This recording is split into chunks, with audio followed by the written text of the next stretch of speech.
Hey guys, my name is Taylor. This is the Dixie Classic Crit Series in Winston-Salem, the fairgrounds right there in Winston-Salem in town.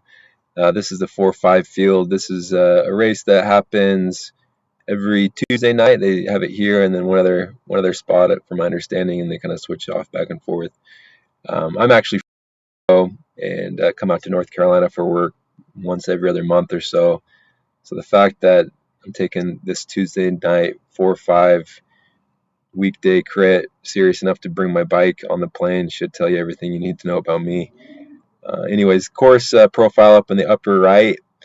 This is, I guess, you can say the most technical part of the course. A small little chicane here becomes a factor. You can kind of get pinched on it if you're not careful. Anyways, besides that, super fun course, really easy. You can pedal through all the corners. I kept it really fast.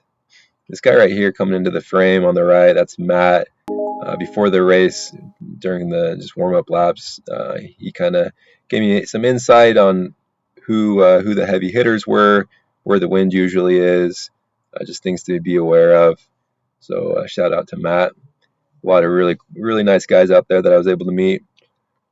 So this is the start finish straight here. The van is basically the finish line.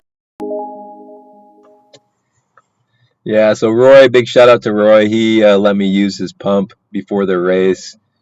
Made sure I had the right PSI going into the race. I was pretty low, so he saved the day. I appreciate it, man. He was actually super huge, and I got out of the car, and he was walking around the parking lot, and that guy could have been a bodybuilder. He had a couple teammates with him today. There wasn't a whole lot of teams, just a few guys, and I mean it's Cat 4-5 racing, right? So not really teammates, just guys wearing the same kits. But anyways, you probably noticed the guy took a flyer off the front, and like any good Cat 4-5 race, we all chase it down like a bunch of dogs. And yeah, here I am doing way too much work and in no man's land, but whatever. That's Cat 4-5 racing, I guess. I every time I tell myself I'm not going to do that, and then show up to the race and burn in matches. This guy right here, he has the Illinois kit on. Kind of looks like the U.S. kit, but anyways, he always kept himself pretty close to the front of the race, along with a few others.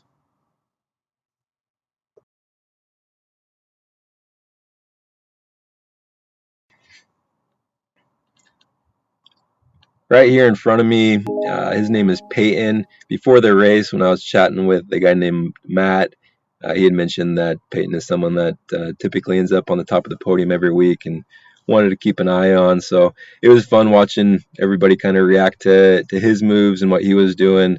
He was definitely a marked man. Strong guy. I mean, to be honest, he put in a little dig and put a couple of lengths bike gap on people fairly easily. For myself, going into the race, I mean, basic goals I had for myself were number one, I wanted to be in the first third of the race, not on the front, but in the front to kind of see any attacks go off. I didn't want to be the person to bridge up to any attacks, but I wanted to take free rides if possible, and then wanted to sit in for the sprint finish. Figured that that's what it was going to come down to. So let's see how I'm doing. Right now, I'm on the front, pulling everybody up, trying to bridge this gap here. And yeah, so not too good on my goals so far. A lot of times I'd end up on the front and I just sit up. I soft pedaled. I'm sure I made a lot of people mad, but I didn't want to be the one bridging up all the time, which I mean happened more than I'd like to admit. So while I pull these guys around, trying to bridge up to the front of the race, I'll tell you a bit about myself. I got into racing, I guess like 2 years ago. Started in triathlon, and after a few years of that, I realized I hated swimming. I tolerated the run, but liked being on the bike, so started doing that. Realized that triathlon sucked, and bike racing was a little bit more fun. And signed up for a few local bike races in the Boise area. And the first races I did was like a circuit. It was like a 3 weekend circuit. And I got dropped every single weekend and realized, man, I was having more fun getting dropped on bike races than I was training and racing triathlon. So been sticking to it ever since. right here coming up, this is kind of crazy. I mean, it can't be Cat 4-5 racing without some craziness. Watch this guy's wheel on the right. He almost takes himself out right there. He got so close. Glad he didn't go down. Glad no one got hurt, but that was pretty close. So this section of the course was kind of interesting. For not too much effort, you can make up a lot of wheels fairly easily on both the inside and the outside. And I was talking to people about it after the race, and everybody said, "Oh, that's typically where the headwind was," and everybody was kind of surprised to see that happen on this stage, just because typically it's hard to make up any spots. So yeah, a lot of times I'd come through there with not too much effort, get back to the front of the race, and then, oh sweet, look, I'm in first place. And then I realized I was in the front, didn't want to be on the front, sat up, and waited for someone to come around me. And that's typically what we have here. Someone's going to relieve me here.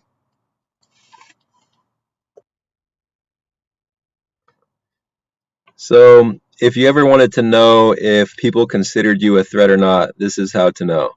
We got a guy coming up the left side. He takes a flyer. And if you notice, his two teammates are sitting right there.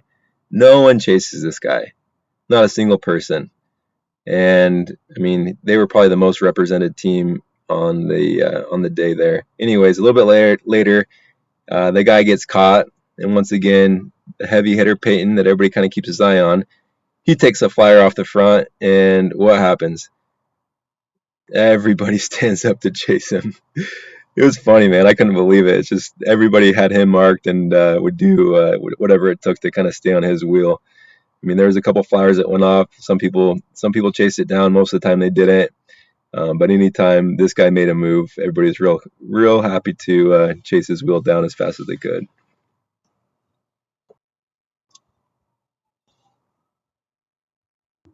Oh, dope! Look, I'm in first place again. So there goes a flyer. I definitely wasn't about to chase that down. Peyton comes through, puts in a little bit of a dig. This is kind of funny to watch here. So he looks over, sees the guy next to him. Everybody's so concerned on staying on his wheel, especially kind of towards the end of the race, that Peyton just lets up a little bit, soft pedals, slips in right behind him, and then all of a sudden, this guy in green doesn't really have anywhere to go, and for whatever reason doesn't sit up to make someone else do the work. And I think we end up chasing this down. The guy on the front chases it down for at least a lap, maybe 2 laps, and never comes off the front. It was really interesting. I mean, I wasn't complaining at all because I definitely wasn't about to do it. But he put in a good amount of work here to chase this back. You can see the guy up the road still. And then right here, he kind of pulls off, I think hoping maybe someone comes through. Nope, no one's coming through, so he just keeps pedaling. Anyways, a little bit later, he gets caught. That's the guy that gets caught right there. And then right here comes a counterattack. So being on the front, my whole goal was, I mean, if someone counters, second, third wheel and able to jump on and slip in, stay on the front without dropping too many wheels, especially later in the race. So this is the part of the race that was actually fairly exciting for a 200-pound guy having dreams of winning from a break. So Matt, the guy that I met before the race, he's up the road. I was on front. Definitely didn't want to make that bridge, so pull off, and Peyton comes through, and Peyton puts in a massive dig. I mean, I think trying to bridge up to him, I hit close to, over 800 watts trying to just get onto his wheel, and you can see in the back, we drop everyone, and I start yelling, "Hey, we got a gap," hoping to motivate these guys to work. I'm pretty toast. I didn't want to put in that much of an effort to kind of work and get on the front and pull through, even though I probably should have in hindsight. And I'm sure Matt was tired, so I yelled at him, trying to motivate him to keep going. And when he pulled through, and then he turned around, no one else pulled through. Peyton ended up sitting up, which don't really blame him, and then the field kind of caught us there. So we're coming into the final lap here. I'm gonna let it run through once, and then we'll replay it, and I'll break some things down. So I kind of explain to you why, what I could have done if I really wanted to win. This time I just didn't really feel like it, and I have some good excuses. First excuse is I flew with my old bike. I recently upgraded, and I went down a size. So this bike's a 58, and my new bike's a 56. And for whatever reason, on this bike, whenever I stand up to sprint, my back tire will start skipping around. Super sketchy. And so that's kind of what happened here. So you'll see it in the sprint.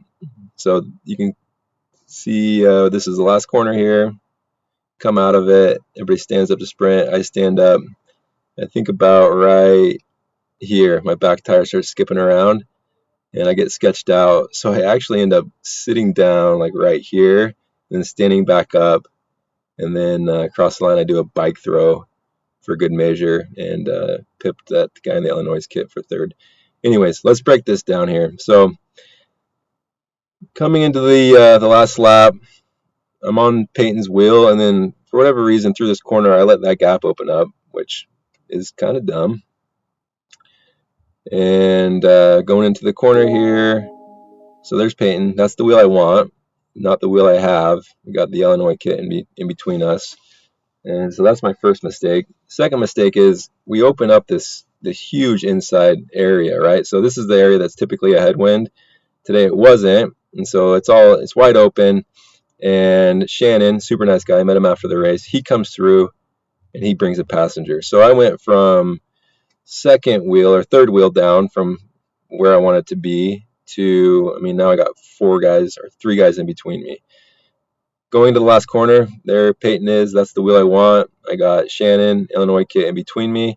And then luckily, the guy that followed Shannon through that chicane went on the outside. So he's taking a longer line. So I got lucky there. Anyways, coming out of the corner, I moved over to get closer to the Illinois guy because he seemed to be closer to me, and that was a mistake. So him and I both stand up. And I mean, if you look at my bike computer, I'm already doing over 1,200 watts, and those guys are, the gap's growing. So instead of being in anybody's draft, him and I are in a track meet now. My bike starts skipping around. I sit down, take a rest. I mean, that's one excuse of my bike. The other one, I was just tired, so I sat back down. Anyways, sat down for a bit, stood back up, and like I said, I thought I had it, but just for good measure, did a bike throw and finished third. So guys, this is my first time doing a video like this, and I messed up on the file that I imported, so didn't have my power data. But like and subscribe. If I get 2 likes, just 2, I'll do another video here coming up. We got our racing in Boise starting. So thanks for watching, and we'll see you next time.